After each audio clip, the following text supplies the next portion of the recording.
রুবেল, তুমি কি পাগল হয়ে গেলে নাকি? বড় একটা অনুষ্ঠানে যাচ্ছি, তুমি এটা কি জামা পরেছো? ও শিট। মাইকেল, অনুষ্ঠান কখন শুরু হবে? তোমার জামা চেঞ্জ করে ফেলো, তাড়াতাড়ি যেতে হবে। আচ্ছা ঠিক আছে। আমাকে কেমন মানিয়েছে? দারুণ লাগছে। ধন্যবাদ। শোনো, অনুষ্ঠানে তুমি শিরিনকে অপমান করতে হবে কিন্তু। ঠিক আছে। সেটা আমি আগেই বুঝেছিলাম। Good girl. শিরিন, এটা তুমি কি পরেছো? কেন, কি হয়েছে?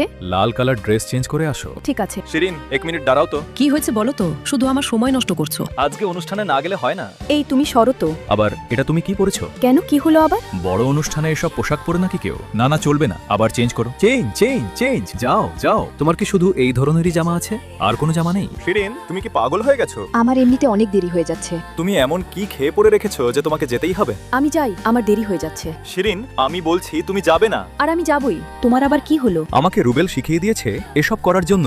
কিন্তু কেন? রুবেল আমার সাথে নাটক করছে কেন? সেখানে গেলে মাইকেল তোমাকে অপমান করত, আর রুবেল সেটা জেনে গিয়েছিল। মাইকেল, তোমার আসলে মতলব কি ছিল?